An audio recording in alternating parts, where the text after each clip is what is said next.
Together, growing in faith, changing communities.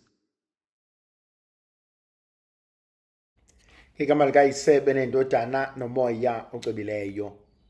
Namhlanje ngiyafisa ukuba sibuke Luke chapter 19 from verses 16 to verse 27. Luke chapter 19 from verses 16 to verse 27. The background of the story is a man who is a wealthy man who leaves because he needs to be anointed a king.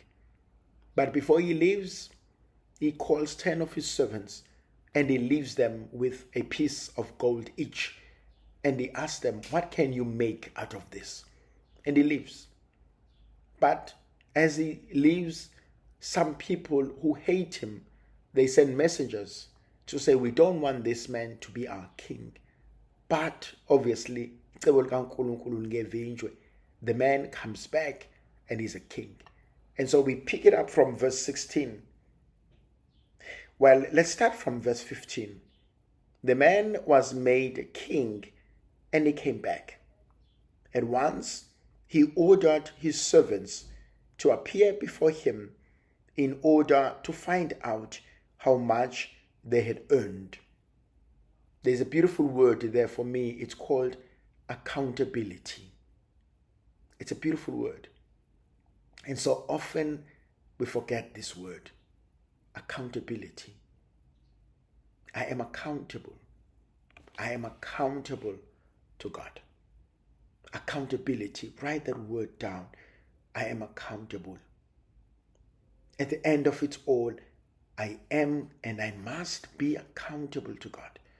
Wingozi umuntu who is not accountable to anything or anyone. Wingozi umuntu oyisosha elikhuzayo. Wingozi umuntu ongaphenduli kubani. Wingozi umuntu ongabuzwa. Wingozi umuntu who is not accountable. And that's a powerful business principle. That there must be someone I'm accountable to. There must be someone I am able to recount and make report, feedback. This is what I have done. This is what has been done. I am accountable.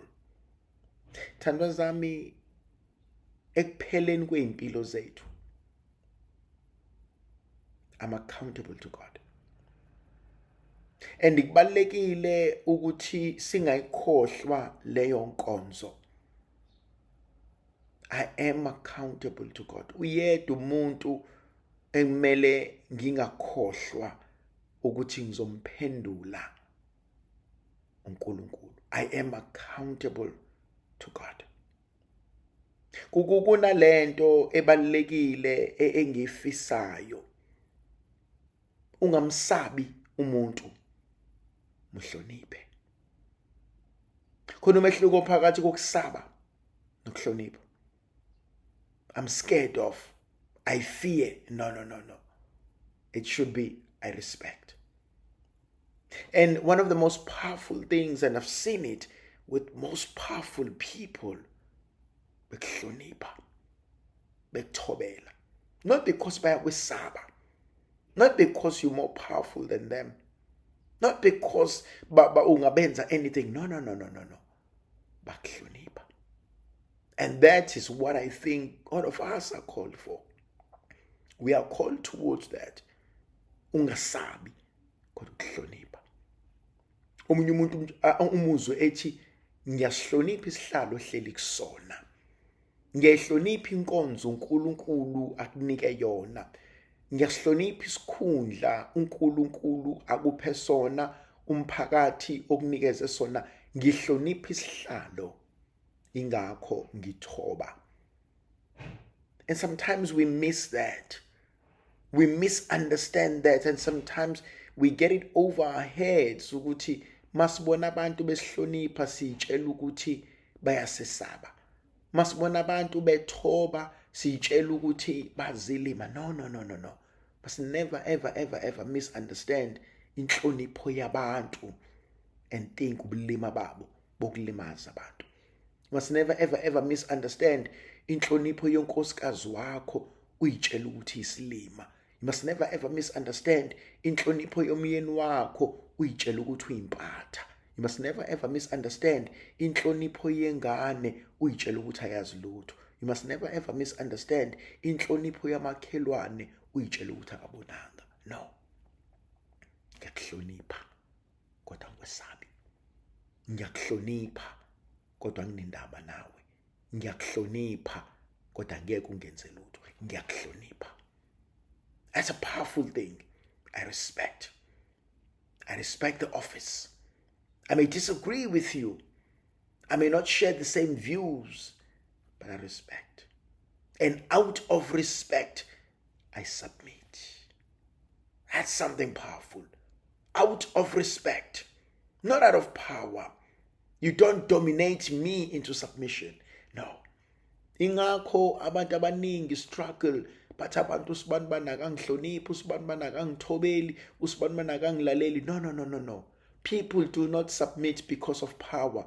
People submit because of respect. It's like in relationships. Abantu agree to do things. Abantu do things freely, not because bayasesaba, but because they love us. But above all, because they feel loved and respected. Therefore, kulula ukuthi nami ngimenzele ukuthi. Kulula ukuthi nami ngibe ukuthi kuyena. Kulula ukuthi nami ngiyenze lento ayithandayo ngoba uyangithanda, ngoba uyangihlonipha. Ingakho ngesilungu bethi respect is earned. You don't just wake up and you are a respectable person.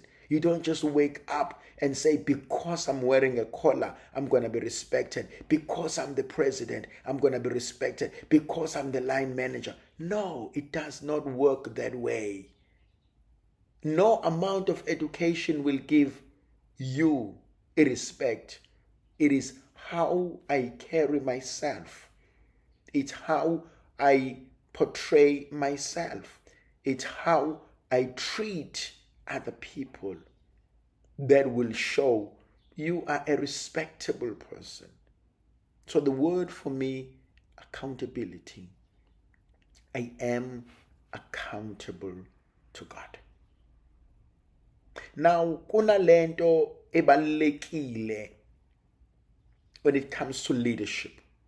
And it's something that we all need to work through and work on it. When people come and give us what we know as a feedback, or when we talk about, if somebody comes into your office, if somebody comes into your space, and we say, let's have a feedback session, let's sit down and talk.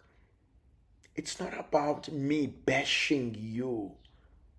It's not about me showing you how stupid you are. It's not about me gloating how intelligent I am. No, it's not about that. It's about me listening to you. That's why in a feedback session, one of the most beautiful, powerful questions I can ever ask, whether internally or verbally, is to say, how can I help you? How can I help you? If I'm your line manager, how can I help you to do your job as best as you can? If you work for me, how can I help you to do your job as best as you can?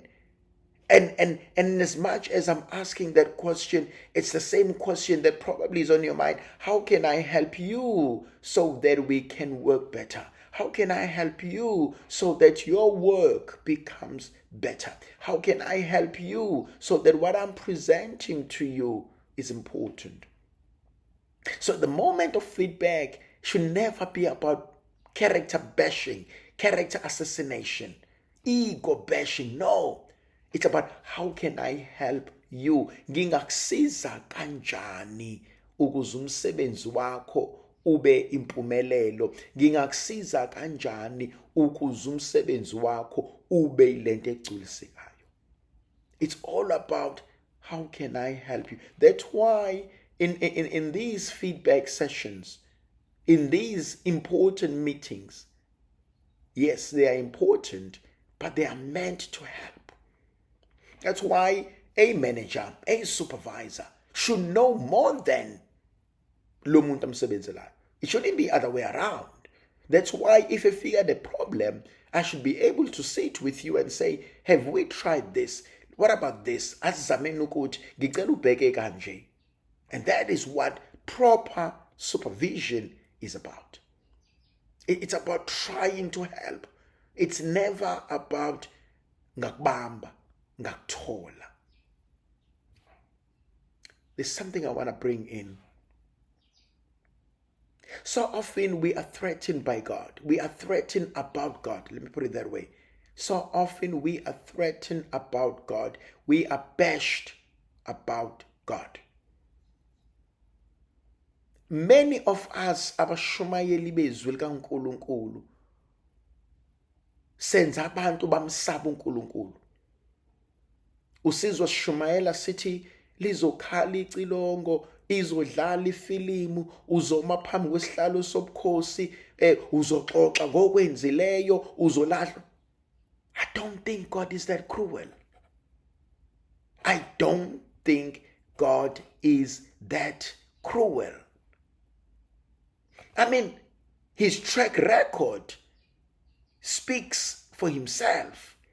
His track record justifies what God has done over the years. Thandwa zami, phela God has walked with us. God has walked with us. And we know that he's always been good. He's always been kind. He's always been gentle. He's always been loving. He's always been supportive. Now, at death, he becomes this monster. I don't believe in that God. I don't believe in a God who will stand and who will condemn me with no mercy. I don't believe in a God who will stand and gloat and laugh it off and said, I told you so. I don't believe in that God. I believe in a merciful God. I believe in a loving God. I believe in a God who will sit me down like a parent, like a friend, who does not wait. Listen to this. I don't believe God waits to see me fail. No. Uzongisiza along the way. uNkulunkulu akuyena uNkulunkulu ozongibuka ngenza iphutha athule athi kodwa ngizokubamba athike. No. I don't believe in that God. I believe in a God who sees me struggling, comes and who says, okay, zama kancane, angibuke athumele usizo, angibuke asupporte, angibuke angihlebezele, angibuke angisusele inkinga, angikhulise. I believe in that God. I don't believe in a God who is a sadist. I don't believe in a God who's narcissist. I don't believe in that God who's a psycho. No, that's not my God. My God is loving. My God is considerate. My God is kind. He wants to see the best in me. That's the God I believe in. Not uNkulunkulu ozothi lizokhala icilongo, not uNkulunkulu ozothi ngizokuphosa esihokweni, not uNkulunkulu ozothi bheka uhambanga kahle therefore you are doomed. No. He loved his own who were in the world. He loved them till the end. How can God be so loving and be so evil at the same time? That's a bit of a schizophrenic. How can God be so loving and be so evil?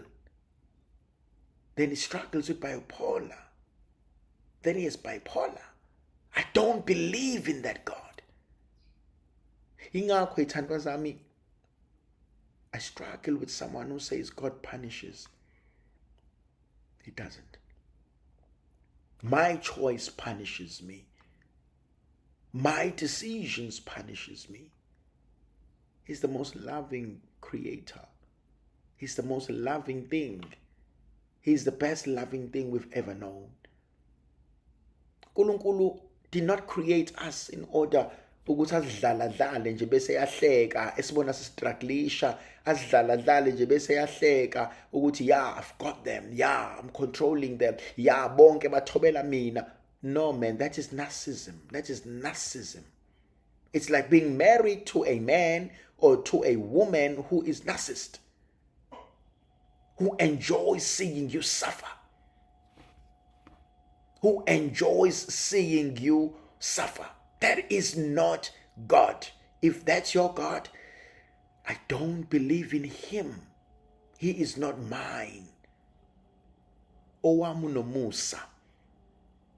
And so when he sits me down, when he says, come, let's sit, let's talk, kwenzakalani, kwenzakaleni, how can I help you? That is called accountability. Let's move to verse 16. The first one came and he said, Sir, I have earned 10 gold coins with the one you gave me. And he says to him, Well done. You are a good servant.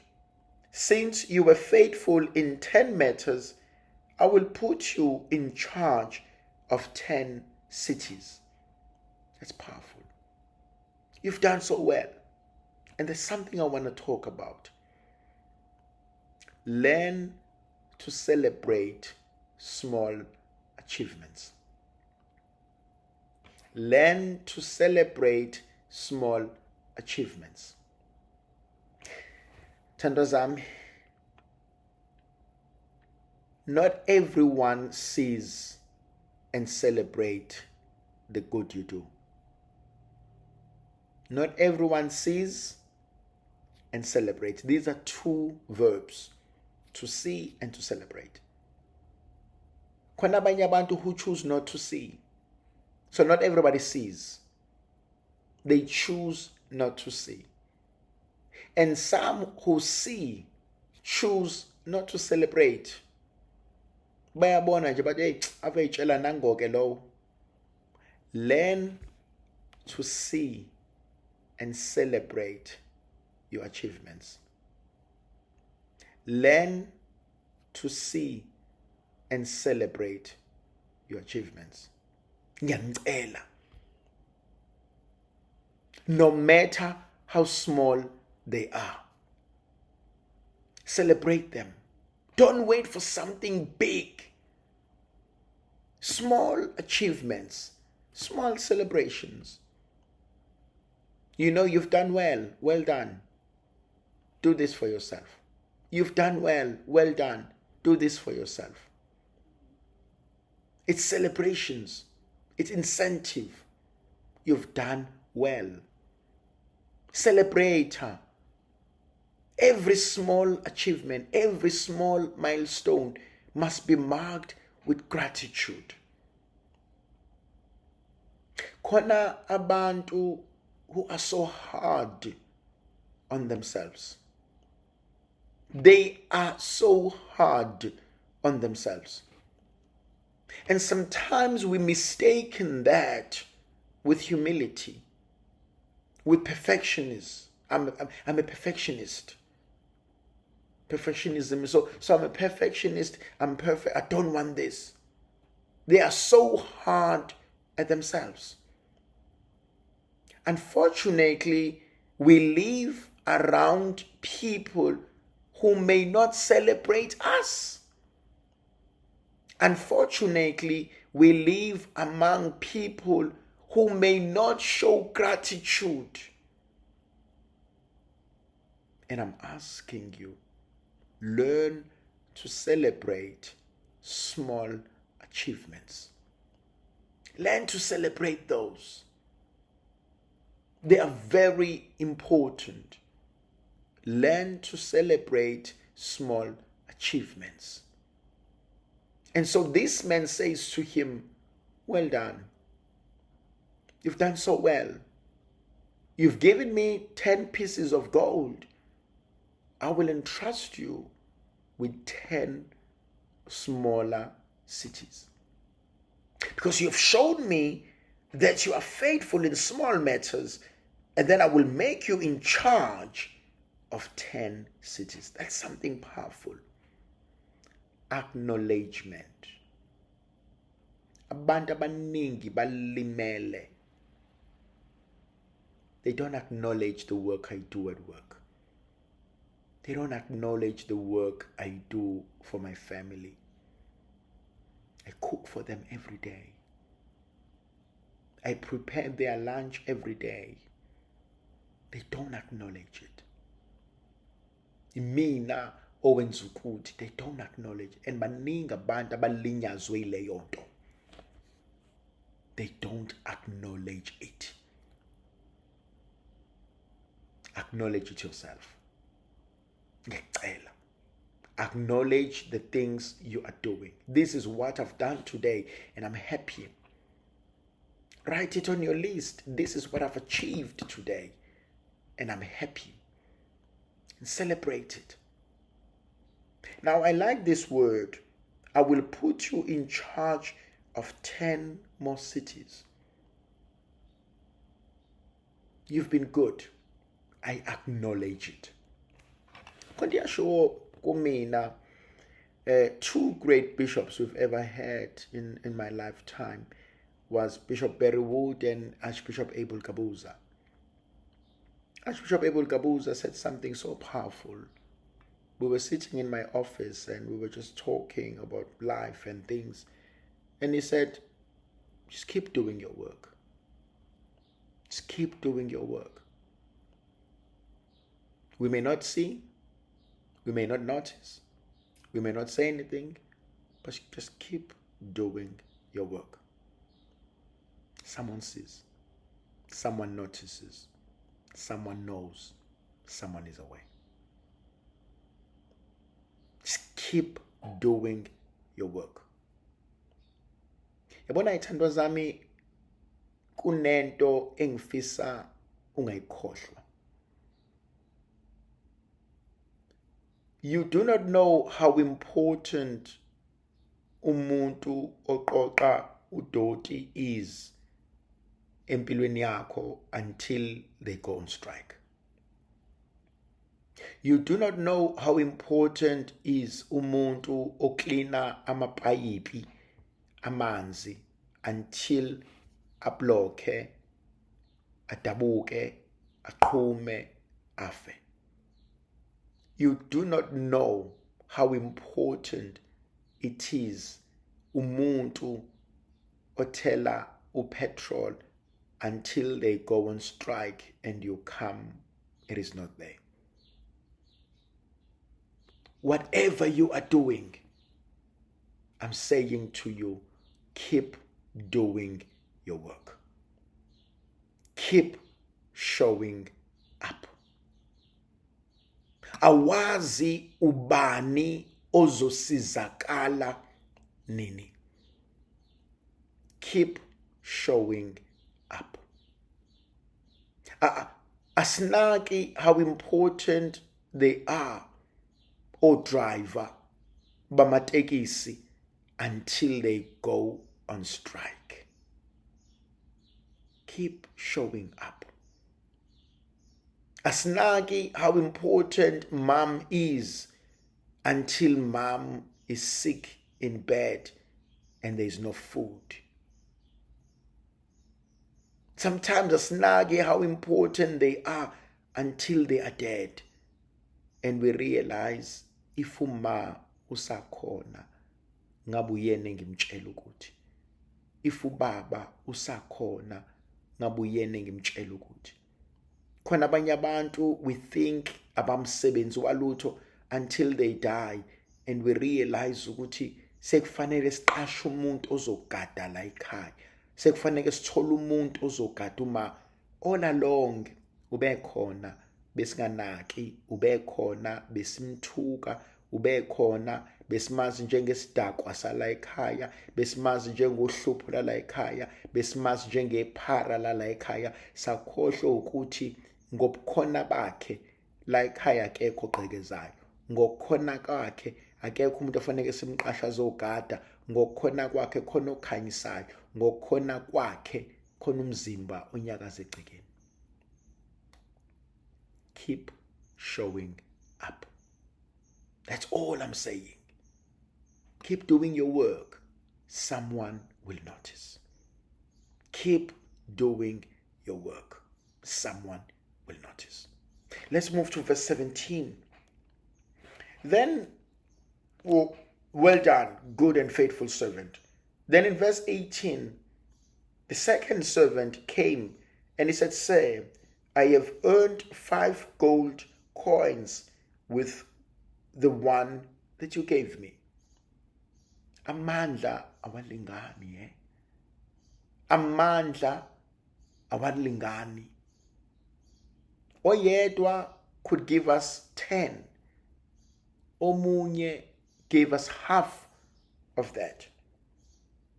I have earned 5. To this one, he said, you will be in charge of 5 cities.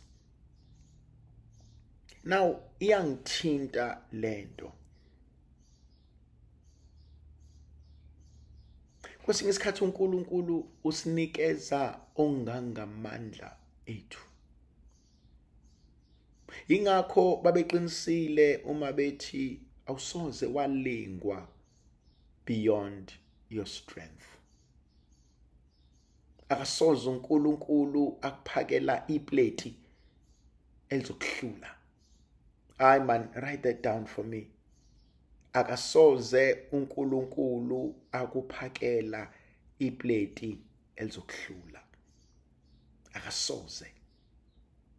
Akasoze uNkulunkulu akuphakela iplate elizokuhlula. Akasoze. Bafethu, akasoze. Ngifuna ukuthi akungithathele leli plate osuphakelwe lona ebese uyalibuka bese usula inyembezi bese udonsa umoya bese uthi akasoze uNkulunkulu angiphakele iplate elizomhlula. Thandwa zami, I don't know ukuthi liphi iplate ophakelwe lona. I do not know ukuthi liphi iplate eliphambi kwakho. I do not know ukuthi liphi iplate ovukele kulona namhlanje. Kodwa ngifuna ukukutshela, you are capable. You are capable. Akasoze uNkulunkulu akuphakela iplate elizokwehlula. Write it down for me. I am capable. Ngifuna ulibuke lelo plate ukhala. Uthi kodwa akasoze uNkulunkulu angiphakele iplate elizongehlula. Bese uthi I am capable. Bese uyangibhalela nalokhu ngeke kungibulale. Nalokhu ngeke kungibulale. This is not going to destroy me. Nalokhu ngeke kungibulale. Akasoze uNkulunkulu akuphakela iplate elizokwehlula. Ngeke. Ngifuna ulibuke lelo plate noma kuthiwa ukhala kanjani. Ngifuna ulibuke lelo plate noma kuthiwa ulisaba kanjani. Ngifuna ulibuke lelo plate noma kuthiwa udinwe kanjani. Ngifuna ulibuke lelo plate noma kuthiwa usunjani. Kodwa ngifuna ulibuke bese yalitshela ngeke ungibulale wena. Ngithandwa zami, angikwazi ukudla kanjani ukudla kwakho uma ukudla. Noma makushisa ukukhekhela phezulu, noma ukushaya ngesipuni, noma ungenela ngesandla noma ukudla ngemfologo noma it does not matter, but ngifuna ukwenze libuke iplate bese uyalitshela ngiyangihlulo wena mina, ngeke ngihlulwe wena mina, ngeke futhi ngeke ngibulawe wena. Yabona moya ongcwele, kunezimo uNkulunkulu azoyivusa, kunezimo uNkulunkulu azoyidedela zenzeke ngoba kunesimo afuna ukukudlulisa kusona. Ngeke uNkulunkulu akunikeze iplate elizokuhlula.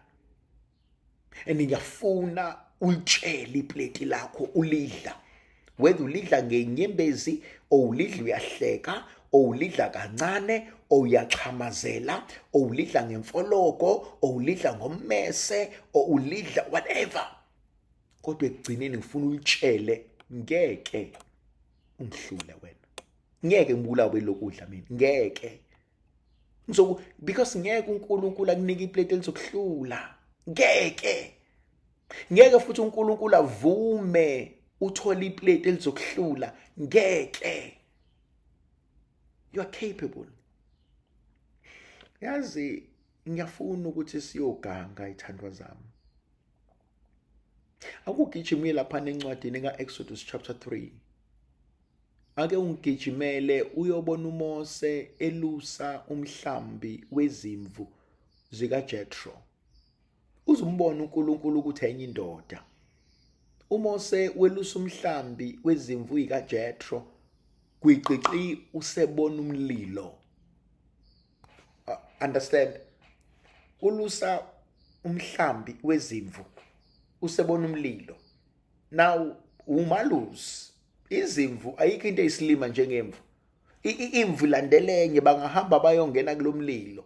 Kodwa buka uMose eshiya izimvu in a safe place eyoconfront umlilo. My God, nanti igama uyoconfront umlilo, uyoconfronta into ayitshela ukuthi izolimaza into ayithanda kakhulu. Stay with me la. Uyoconfronta into ayitshela ukuthi izolimaza into ayithandayo. Uyolwisana nento ayitshela ukuthi ilwisana nento ayithandayo, kanti lento ayitshela ukuthi izolwisana naye yinto ezomvezela amandla nobukhona bukaNkulunkulu. Ngisho noma uyizwile leyo nto. uMose ushiya izimvu in a safe place because he feels ukuthi lo mlilo is coming to threaten the livelihood yalezi zimvu. He wants to protect the sheep. Kodwa listen to what he does. He goes and he wants to confront umlilo. He wants to confront the fire. He wants to confront the burning bush because he sees this as an enemy. He sees this as a threat. And it's no longer an enemy. It's no longer a threat. It is a place la uNkulunkulu ezozambula khona. Can you see that? Khona enye into mina nawe esiyilwayo, esifuna ukuyiconfronta, esifuna ukuyibulala, esifuna ukulwa nayo, esifuna ukuyidestroya, and only to realize it is a place of encounter with the living God. Angeke leli plate likubulale. Thandwa zami, nithandwa zezulu nina. Nizithandwa zezulu. He wants to destroy.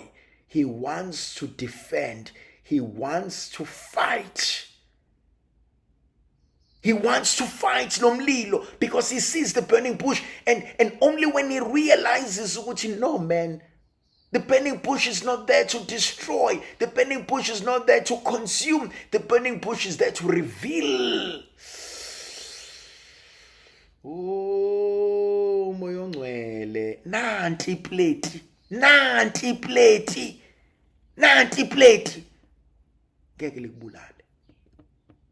ngeke likubulale it's not there to destroy you. It's not there to destroy you. Stop fighting everything. It is not there to destroy you. Yabona madoda amadala engiyawathanda amakhehla mina. Yabona kwesinye isikhathi akulibuke leli plate. It's not there to destroy.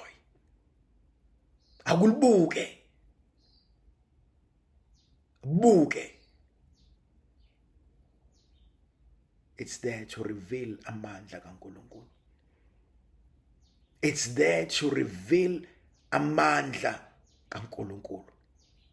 Khona lezinto uNkulunkulu azenzayo. Khona lezinto uNkulunkulu afuna ukusikhombisa zona. Not every fire is there to consume. Omunye, it's there to warm you. Not every fire is there to consume. Not every encounter, not every problem is a challenge. Not every difficulty should be executed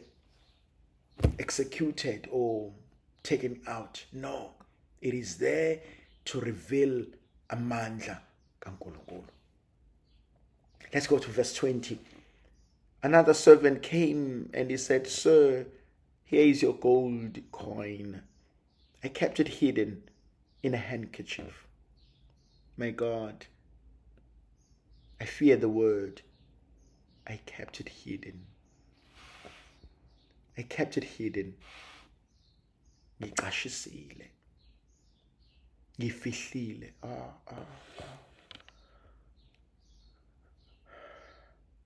Ungacashi.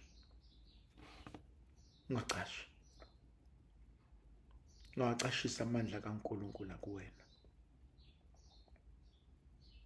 Ungacashisa ugcobo likaNkulunkulu lukuwena. Masicashise isibusiso sikaNkulunkulu esikuwena. Ungacashisa inkazimulo uNkulunkulu akubeke kuyona. Ungacashi. Write this down for me. Ungacashi. Don't hide. Ungacashi. Engathi bengahamba ngombhobho ngimemezela, ngithi ungacashi. Ngithi vuka la ucashe khona. Why are you acting like a timid person? Why are you acting like a fearful person? Why are you acting like a nobody? Why are you acting like a failure? Why are you acting as if you are worthless? Why are you acting as if you do not exist? Why are you acting as if you owe people existence? Why are you acting as if akunabantu abakweleta engathi bengaphuma ngithatha umbhobho ngimemeze ngithi ungacashi, engathi bengaba senkonzweni ngithi ungacashi, ngithi sukuma la begqibe khona, ngithi sukuma la bekufihle khona, ngithi sukuma la uhleli khona, ngithi sukuma la sebentshontshele khona, ngithi sukuma la bekutshele khona ukuthi you are nobody, ngithi kodwa ungacashi. Yo, moya ongcwele, hayi man. Engathi bengamemeza ngithi ungacashi. Ngithi ungacashi. Cashelani. Ungacashi. Kube ngathi ngamemeza ngithi sukuma la bekubeke khona. Hey, there used to be people who used to live life. There used to be people who were so in it. There used to be people who were so great because they made mistakes, they failed, or whatever happened.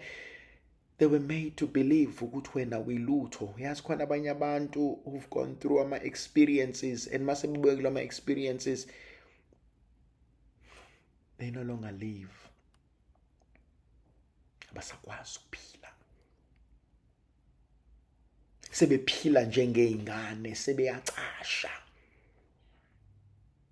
They no longer know how to make decisions. Sebeyacasha. Yazi lento ifana nokuthi ingane yakhe ikubambuse ehlazweni, awusakwazi ukwenza lutho, you are so compromised. No. Vuka, sukuma, ungacashi. There's a difference between don't be arrogant, no ungacashi.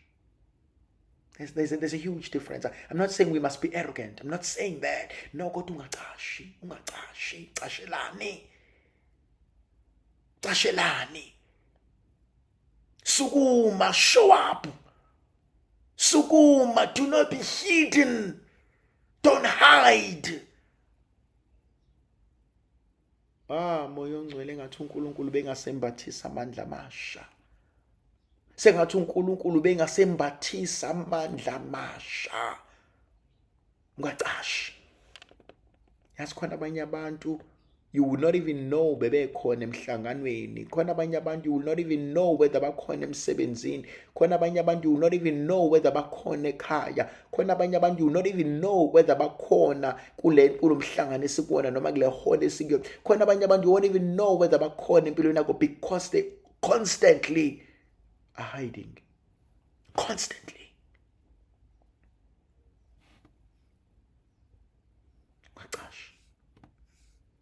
Ungacashi.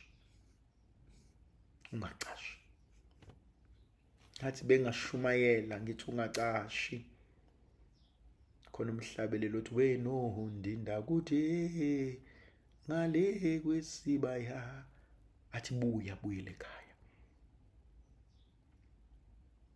Ungacashi. Buya.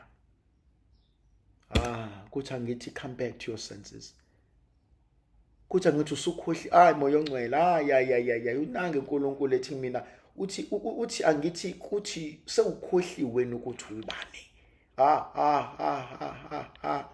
Sewukhohliwe ukuthi ubani.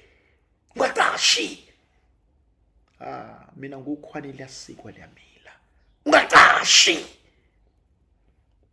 Yazi ngathi ubungahamba. Angifuni udelela, angifuni ukange. Angifuni uye kulabantu abakucashisayo nabakucashiselayo uthi ungacashi. Bese uthi have you forgotten who I am? Sewukhohliwe ukuthi ngubani. Mina ngubheduka njengesona, nguphaqa njengelanga, ngukhwanile sikwe lami, ngugubudela kaNomajala ubheka izithande zikakhe. Ungacashi. Sewukhohliwe ukuthi ubani. Have you forgotten who you are? Ungacashi. Sewukhohliweni. Ngobude bendlela siyakhohlwa. Ngobude bendlela siyakhohlwa ukuthi sobani. Ngobude bendlela siyakhohlwa ukuthi samba nobani. Ngobude bendlela siyakhohlwa ukuthi uThixo senzelene endleleni. Athi mabehuba bathuke wabamuhle uThixo. Bathuke wathembeka uThixo. Kodwa ngifuna ukuthi kwena ungacashi. Sewukhohliweni. Sewukhohliweni ukuthi ubani. Ucasheleni. Ucasheleni. Have you forgotten who you are? Have you forgotten who you are? Ucashi. Izinto eziningi zonakele ngoba siyacasha. Izinto eziningi zonakele. Have you forgotten who you are?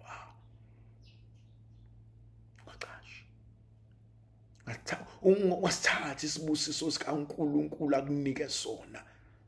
Casha. Khona izinto ongakwazi ukucasha nazo. Khona izinto engafihleki, khona izinto khona uhlobo lomuntu ongeke ukwazi ukulifihla.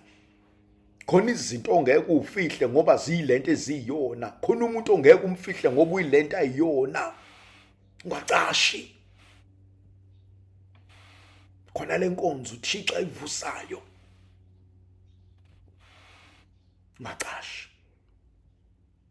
Sebenzini usuphenduka ihlaya. Sebenzini usuphenduka isiyoyoyo. Sebenzini wonke umuntu ofuna ukudilika nje udilikela kuwena. Wonke umuntu nje onebirthday uyikhiphela kuwena. Hayi ungacashi. Have you forgotten who you are? Have you forgotten who you are? Ungadlali ngamandla uNkulunkulu awabeke kuwena. ungadlali ngamandla uNkulunkulu awabeke kuwena, ungawudeleli umsebenzi uThixo ubeke kuwena, ungawudeleli umsebenzi nesibusiso ukunike sona ngoba ekuthemba, ukuba bengakuthembi bengekakunike yo moya ongcwele, kuba bengakuthembi, if you were not capable bengekakunike, bengeke kwazona lezi ingane ubengeka kunika ukuba bengakuthembi kwawona lo mshado, ubengeka kunika ukuba bengakuthembi kwawona lo msebenzi nale position ubengeka kunike if bengakuthembi. Qashelani. Wonke umuntu is having a bad day uzokhiphela wena. Hayi man. Sukhohliwe wena ukuthi ubani. Sewukhohliwe yini? Have you forgotten? Hayi man. Wenzani? Sukhohliwe. Musu uyikhohlwa lokho. Sikalula kangaka. Don't compromise the truth. Don't compromise yourself. Sukhohliwe yini? Wethando zami. Wethando zami. Uyabona uma ngena abantu bengena ngomnyango bephethe ibhamu noma ikhali, kunohlobo olumbili labantu. Khona abazongena bathatha izinto baphume bahambe, khona abanye abazongena bafuna ukunibulala. Kodwa bona uma uyindoda kungena abantu, unenkosikazi nezingane zakho, bedlwengula izingane zakho phambi kwakho ubhekile, sebekubulele labo bantu. Uma ngena abantu bedlwengula izingane zakho phambi kwakho ubhekile, nkosikazi wakho phambi kwakho ubhekile, bakubulele. Bakubulele labo bantu. Ucashelani. Mina ngazi amadoda athi yokwenza ngifile. Athi yokwenza ngifile. Yokwenza ngifile. Yabona khona into abazoyenza kuwena, whether ucashile noma ucashanga, whether uhloniphile noma uhloniphanga, basazoyenza. Why? Because you're dealing with narcissists. You're dealing with psychos. Ucashelani. Ubani uthe casha? Asambeni ithi le ndoda, I hid it. I kept it in a handkerchief. Verse 21. Uthi I was afraid of you. Bengikusaba because you are a hard man. I hid it because I was afraid of you. Bengikusaba. Listen to that. He is the only one who verbalizes this. I did this because I was afraid of you. I hid it. Don't let fear control you. God, don't even let people control you by fear. Write it down for me. Don't let people control you using fear. Don't let people control you by fear. Don't. My opening line, mhloniphe umuntu ungamesabi. Mhloniphe umuntu ungamesabi. Don't let fear control you. Don't let people control you by fear. Uzogcina wenza izinto engasile. Uzogcina ubhayiza, uzogcina ungena ezintweni engekho right. Don't let people control you by fear. Bawubani bona? Bawubani bona fanele kubasabe? Uyedwa umuntu ofanele kumsabe. uNkulunkulu. Not even death. Not even death. Uyedwa umuntu ofanele kumsabe. uNkulunkulu. and kumsabeni kwakho uNkulunkulu kumhlonipha kuphela. Don't let people control you by fear. No. Don't. Uyindoda engaka sasaba. Unkosikazi ubumuzi uyesaba. Hayi musukuyiphoxa wena phambi kwabantu. Musukuyiphoxa phambi kwabantu. Don't let people control you. Hayi sizokuexpose, hayi sizoveza ukuthi gede kwenzeni. Gede. Let me live with the consequences. Hayi ngizohamba ngotshela unkosikazi wakho ukuthi nginengane nawe. Let me live with the consequences. Don't let people control you by fear. Don't. The moment you are free from those chains or shackles, they will never control you again. They will never control you again. Don't let people control you by fear. Don't. Rather live with the consequences than be a slave. Be a slave. This person says, I hid it because I was afraid of you. Because I know who you are. Ngiyawesaba. My God. You take what is not yours. You reap what you did not sow. Ngiyawesaba. Verse 22, he said to him, you are a bad servant. I will use your own words to you to condemn you.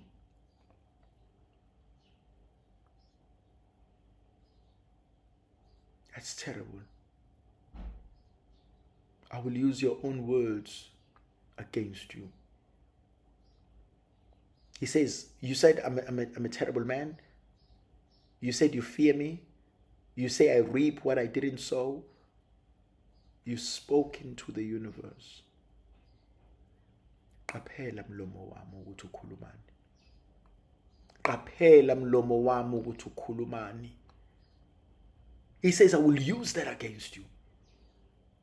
Sometimes there's something we forget. There is a connection. It is three-dimensional. It's like a triangle. What I speak, what I think, and what I speak to the universe come back to me.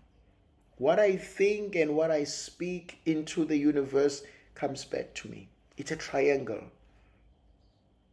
If I have a negative thought that I speak out into the universe will give back negative vibe. It's not what I believe in, it's a reality. I've met people who are extremely negative, and they are not far in life. They are not far. Not which they are bayahlupheka, no, but they are just not far. Khona la ngeke ngashumayela khona ngathi mina, sometimes the problem with us and the thing that we need to do, it's a paradigm shift. It's the paradigm shift. Izinto esizicabangayo, indlela esicabanga ngayo, izinto esikhulumayo. Khona omunye umuntu uzolimini lakhe ukuthi lo muntu ngizohlala naye, lo muntu ngeke ngihlale naye. Uzolimini ukuthi ngizokwazi ukumbekezelela lo, ngizome-enjoya lo, angeke ngihlale la uyabona nje lana ukuthi ngeke ngihlale la. Uzolimini, uzwa olimini indlela akhuluma ngayo, into ayikhulumayo. Then you realize ukuthi mdala ngokweminyaka, mincane ngokwengqondo. Khona omunye umuntu othi meyikhuluma urealize ukuthi ulimele lo. Khona omunye umuntu meyikhuluma urealize ukuthi kade kwaphela la. It's gone, it's finished.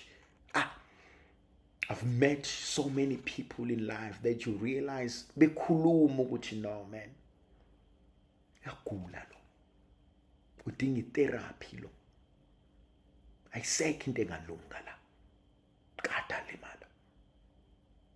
Uyarealize olimini khona abantu abalimele. Unfortunately, abanye babo are in leadership. Unfortunately. And you realize moya ongcwele baningi abantu abalinyazwa yilo muntu. Baningi abantu abalinyazwa yilo muntu. Bona ithandwa zami, we like it or not, a great number of us need therapy. You've got to come to terms with your own brokenness. You've got to come to terms with that. And realize, I'm not okay. I'm just not okay. Ngilimaza bantu abangenacala. The power of the tongue. My God, write that down for me. The power of the tongue. Ulimi lunamandla. Oh, moya ongcwele. The power of the tongue. Ulimi lunamandla. Ulimi lunamandla. Ulimi luyakwazi ukubulala. Ulimi luyakwazi ukwelapha. Ulimi luyakwazi ukusindisa. Ulimi luyakwazi ukuqoqa. Ulimi luyakwazi ukuhlakaza. Khona abantu abanolimi olumbaxambili, khona abantu abanolimi olubulalayo, khona imindeni engabhekene namhlanje because of the power of the tongue. Khona abanye abantu makukhulume yena, everything ayikhulumile yasiphilisa. Khona abantu makukhulume yena, yonke into aseyikhulumile sifile namhlanje. Uyazi khona umuntu ozongena akudilika aqeda ham, and you soon realize ukuthi the power of the tongue. The power of the tongue. Yabona into ebolile ngaphakathi ibolisa ngaphandle. Into ewuphila ngaphakathi philisa ngaphandle. The power of the tongue. Khona abanye abantu ababekezelayo. Khona abantu ababekezelayo. Khona abanye abantu ababekezela into esingeke angeke ngibekezelele mina le angeke mntakama, ngeke. Babekezela abanye abantwana babantu. Ubone ukuthi eyibekezelani bafowethu phela yini. Sithi isizulu akwaziwa okwakhuluphalisa ingulube. The power of the tongue.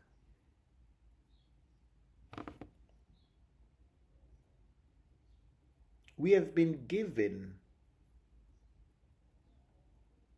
so much grace. And ours is simple. Bring life wherever you come. Bring life. Spread life. Abaphila abantu abeze kuwena. Abaphile abantu who have your ear. Abaphile abantu who come for counsel. Abaphile abantu who hang on to your words.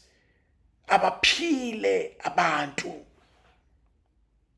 Yabona abantu abathi mabexakekile athi yazi ngifuna ukufanele usibanibani, ngiyazi ukuthi ngizoba right. Abathi mabexakekile bathi talking to you calms me down. Abathi mabexakekile bathi talking to you, listening to you make my life make sense. Listening to you helps me to get out of bed. Listening to you helps me to come out of depression. Talking to you stops me from having suicidal thoughts. abaphile abantu ngento ephuma emlonyeni wethu. Khuluma ukuphila, biza ukuphila, abaphila abantu, abaphila abantu, abangalimala abantu ngathi, abangalimala abantu ngathi, abaphile, abaphile abantu, no matter what they're going through. Abethi mabekubona, abathi mabekhuluma nawe, abuyele emuva athi kwangisiza ukuhlangana noSibanibani. Hlezi ngithi mina ngiyafisa umuntu oscrollayo ku social media athi mefika kule video athi mema athi awu ngiyabonga Nkosi awuphendula umkhuleko wami, awu ngiyabonga Nkosi wangisiza, awu ngiyabonga Nkosi bengikudinga lokho. Abaphila abantu bakaNkulunkulu. And this man says something. He says, I will use your own words to condemn you. You know that I'm a hard man, taking what is not mine and reaping what I have not sown. Verse 23, he said, well then, why didn't you put my money in the bank? Then I would have received it back with interest when I return. Ngizokushaya ngeenduku zakho-ke manje. Don't forget my opening line.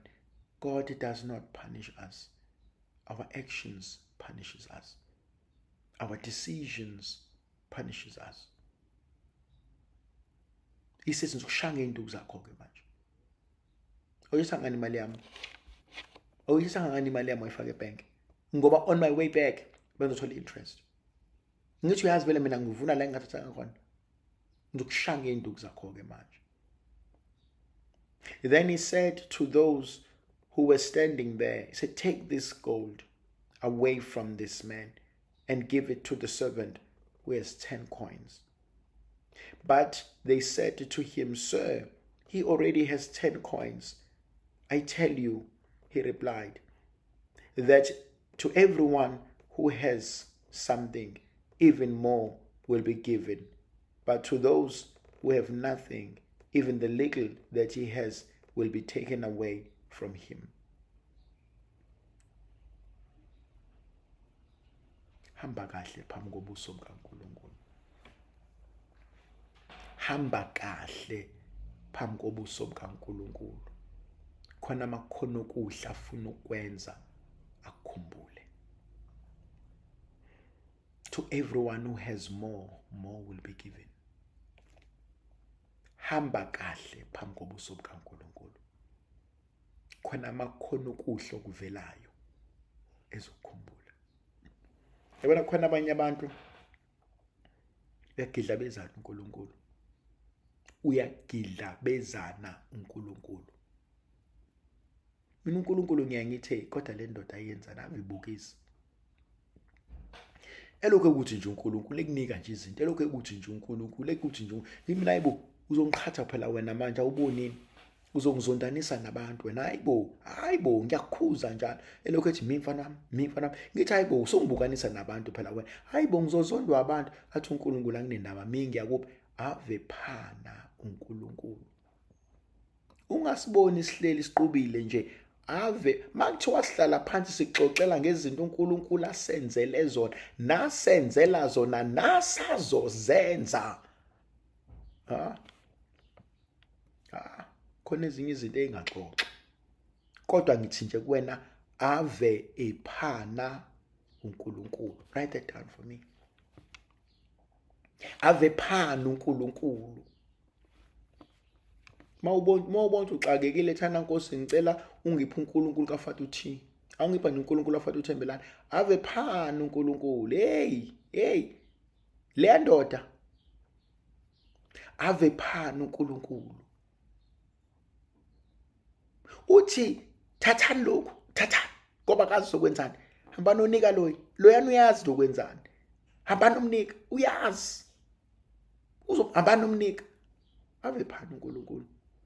To those who have more, more will be given. Abantu bazoba yey bazoze bathi abantu thwele. No, awuthwalanga.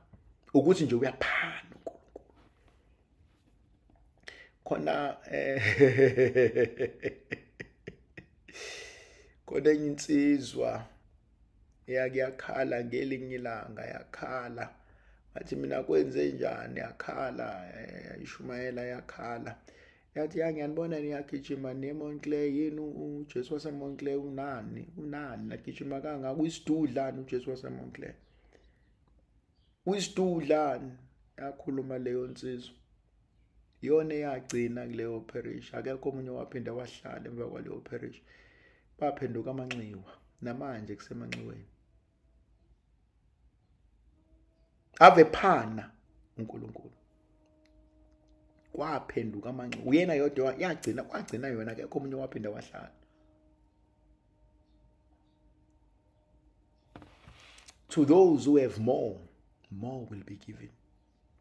To those who have less, even the little will be taken away. Even the little will be taken away.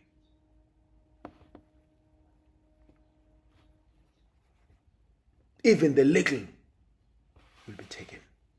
Angithusa mina uNkulunkulu. uNkulunkulu wenza ezinye izinto. uNkulunkulu mesefuna ukubukisa. uNkulunkulu mesefuna ukubukisa. Wenza ezinye izinto. uNkulunkulu uthathana, ambanonika loyo. Yabo khona lento ngezothi ugixabeza. Uyagixabezana nje uNkulunkulu. Uyagixabezana njalo ukugixabeza nje ukugixabeza. Uthi hayibo Nkosi ngiyabonga. Hayibo Nkosi ngiyabonga. Athi uNkulunkulu hey awuthula wena ungazutshela abantu uthi uyabonga. Thula. Lokuthi hayibo Nkosi ngiyabonga. Ngiyakubonga Nkosi ngomusa wakho. Ngiyakubonga Nkosi ngoba uNkulunkulu ave gixabezana.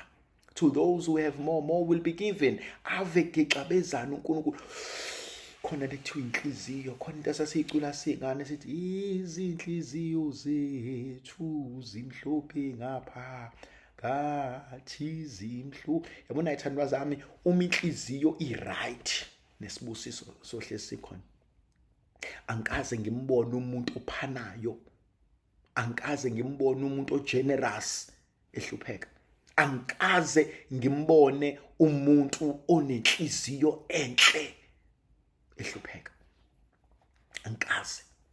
Angikaze ngimbone umuntu onenhliziyo enhle ehlupheka. Uyagixabezana uNkulunkulu, uthi usinika ngamaqomo size singazothwala kanjani, size sithi ngicela ungibekela la ungigadela, ngicela ungibekela la, uzukhohlwa ukuthi hayibo kambe nginenkomo endaweni ukuthi, kambe nginokuthi endaweni ukuthi, ngoba uNkulunkulu ave gixabezana. To more shall be given. Those who hold more, those who give more, those who are generous. I said in verse 27. Now as for those enemies of mine, kodwa unjani uJesu? Now as for those enemies of mine, go back to that beautiful verse. You remember izolo, we went to verse 14. Now his countrymen hated him, so they sent messengers after him to say, we don't want this man to be our king. Verse 15, the man was made a king and he came back. And only in verse 27 he answers them. Now as for those enemies of mine who did not want me to be their king, bring them here and kill them in my presence. To those enemies of mine, nanku umkhuleko, may your enemies become God's enemies. May your enemies become God's enemies. Sengathi izitha zakho singaba izitha kaNkulunkulu. Sengathi izitha zami zingaba izitha kaNkulunkulu. May my enemies become God's enemies. Nkosi, ngicela uthathe izitha zami kube izitha zakho. Uthi as for those enemies, may they become God's enemies. Sengathi izitha zami zingaphenduka izitha zikaNkulunkulu. May my enemies become God's enemies. Akusiye yakho le ndaba ekaNkulunkulu. Akusiye yakho lempi ekaNkulunkulu. Le ndlela akufunakala ithathwe wena wedwa. Shiye uNkulunkulu. May my enemies become God's enemies. Futhi lula. Nkosi ngiyakuphi izitha zami. Angifuni mina. Ngiyakupha izitha zami. Yalazi itshe lisonyaweni esicathulweni awukwazi ukusibekezelela. Uyalikhipha, uyama, ususitshe. Thana Nkosi izitha zami ngiyakupha zona. Izitha zami ngiyakupha zona. May my enemies become God's enemies. Moya ongcwele. Kanti unjani? Nkosi ngiyakupha izitha zami. Nkosi ngiyakupha izitha zami. Nanku umkhuleko. Uyaluza ukhala minyembezi ungazokwenza njalo. Uthwele ingane yakhe ifile, uthwele ingane yakhe igciza igazi, ubona uma wakhe limele, ubona ubaba wakho kubhede sephambanelwa yikhanda, uthi Nkosi ngiyakupha izitha zami. Ngisayifuni mina, ngiyakupha zona. Bona uthi wenzani ngazo, ngiyakupha. No, singofakazi balowo mkhuleko. Nkosi ngiyakupha izitha zami. Sho njalo ngelinye ilanga uDavid. Uthi Nkosi ngiyakupha zona. Ngoba mina ziyangehlula. Take them. Take them. Take care of that. Nkosi ngiyakupha izitha zami. Ngegama likaYise benendodana nomoya ogcweleyo. Amen.